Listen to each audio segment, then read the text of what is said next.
Some were wondering if this was going to be a turnaround Tuesday. The jury is still out on that. We're still not to the end of the day. We're a little over an hour into this market day. Let's look at those numbers before we get to Todd Horwitz here in just a moment for analysis. But the corn earlier was just slightly higher. We've turned things around. I guess that's part of Turnaround Tuesday. December corn down 350 1/4. July corn down 1 1/4 at 379 1/2. Soybeans, have they turned around? No, they're still hanging on to some gains, but it's very, very close. November soybeans now up 1 at 958 1/4. January beans up 3/4 at 968 1/2. The wheat market was the strength on the overnight trade. Right now, December wheat still up 4 1/4 at 449 for the Chicago.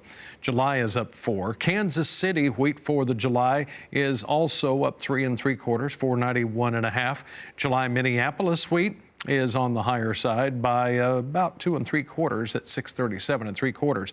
And December cotton right now, yesterday this market was a little bit weaker, but today we're up 28 points and gaining strength at 67.85. Let's go to the edge of the trading floor at the CME Group there in Chicago and visit with Todd Horwitz of Bubba Trading. Good morning, Todd. What are the technical charts telling us about this grain market right now? Good morning, John. We have a hung jury. You know, right now we're just so quiet that there's an overall lack of overall interest in these markets right now. And I'm not just talking about the grain market, I'm talking about in general across the board. And this is the kind of action that you can expect in markets that have a lack of volume, a lack of volatility, and a lack of overall interest. And you know, I think what you're looking at is soybeans. 977 seems to be the key. They seem to be stuck 977 and 940. Corn, we're right at 350. I think, you know, 345 would be major support, but 350 should probably hold, which is right about where we are now. And wheat continues to be the best performer of the bunch and is trying to push higher.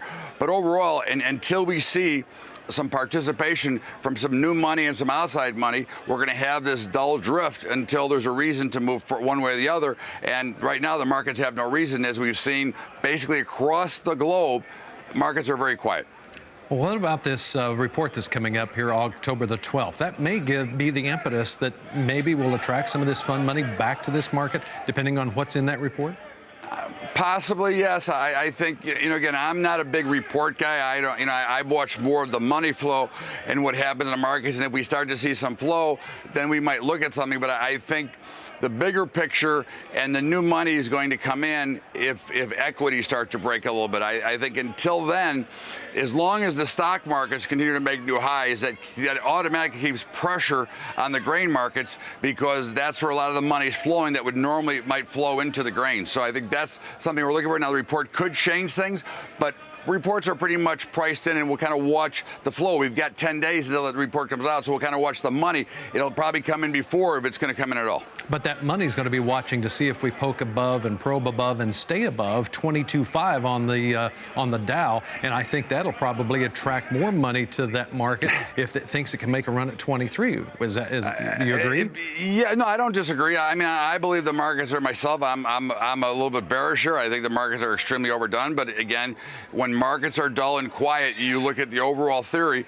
Dull markets typically rise in the equities, and dull markets and commodities typically fall, because dull markets mean that people are trying to chase for more yield. There's nothing to do, and that's where they go for yield for their own personal portfolios. So I think the markets are somewhere near and are just awaiting an event to push them lower. That event occurs, that automatically would bring some new money into the ag space and into the grains especially. All right. Todd Horwitz is here with us. He's there at the edge of the trading floor. Todd, when we come back, I want to get into this livestock trade. A very interesting day yesterday for the hog market. We'll do that straight ahead.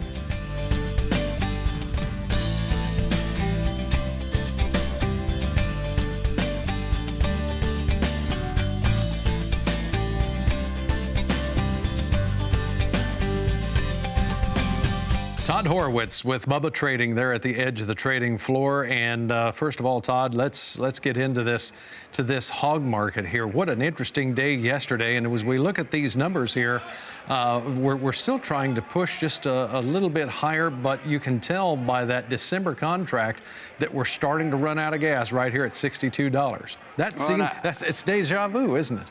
Well, I think that's kind of what we talked about. We looked for 62, we targeted 62, and here it is. And I think the bigger story here is if you go back and look at the October, October was well under pressure, and the spread, at one point, December came over October, which is a little bit unusual. And of course, now October is starting to pick up a little bit of steam, and is obviously right now, last I looked, was much higher, while December is lower. And I think this has been kind of a quirky market, but I think for the time being, 62 in December is probably a pretty good spot to take some money off the table. I'm still bullish longer term, but I'm certainly expecting to see probably back to about 57 or 58 before I would expect to see another push to the upside. All right, so at some point, this is going to be an opportunity for producers. Oh, I think so. I think we're in really good shape, John. I think there's a lot of factors that have not played out yet, and just in general, I think these markets are going to be very solid, and in my eyes, they're very underpriced, but we've got to wait for the right opportunities and continue to try to follow those levels that the footprints of the markets leave for us. But I think we will have some good things happening, and I'm hoping it'll be the fourth quarter, but as we continue to slow down everywhere else, it may be a little bit longer there, but I don't think it's going to be ugly. I think we got a chance to have a really big market, but it may take now into the first quarter based on what's going on everywhere else. This beef complex is kind of an interesting animal in its own, because look at how much we're slaughtering and all of the rest of that, but not a whole lot going out the back door. Although I will admit we are getting that choice back up around $200. Right now we've got October live cattle down 7, 107.75. December fats are down 2, but you go all the way out to April, we're up 8 there, and June is pushing that 112 pretty well.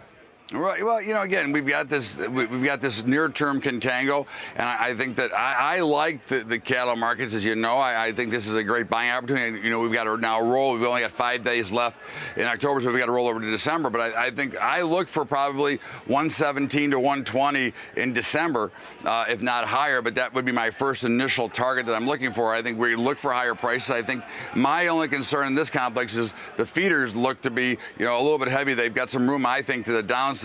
Now, overall, again, I'd be bullish longer term, but in the short term, I think feeders have got a pretty big move coming to the downside, probably about 6 or 7% lower. All right, right now, October feeder cattle up 70 points, and we're still waiting to see what's going to happen with this cash cattle trade. The feeders are pretty bulled up here. They're asking 110, and already pretty early in this week for a heavier show list. Again, I look at it from a technical standpoint and from where the money is. And again, we've been extremely quiet here, and we had obviously an unbelievable move. And I think a lot of that stuff gets built in ahead of time. And by the time we actually see those numbers, it's already the horse is already out of the barn, so to speak. And I think that's what we're going to see here, and that's why I think we're going to see some pretty good selling coming in here, probably fairly quickly in feeders. I think fats will hold steady to higher. All right. Todd Horwitz, our guest here at Bubba Trading. Todd, always good to talk to you. Have a great day, sir. John, thanks. Have a great day, man. You bet. Thank you very much. Let's look at those futures. We'll check that live cattle, and we're mostly mixed right now. October live cattle down 4, 107.78. December also down 4 at 113.38. The feeder cattle market right now up 73 on the October, 151.08, just about in the middle of that trading range. November up 90 at 152.50. And just recapping the hog market today, we're still holding on to a few gains. October up $1.38 at 58.63. The next nearby, December, down 20 at 61.78. February hogs up 20 at 67.28. All right. Thank you very much, John. Appreciate it.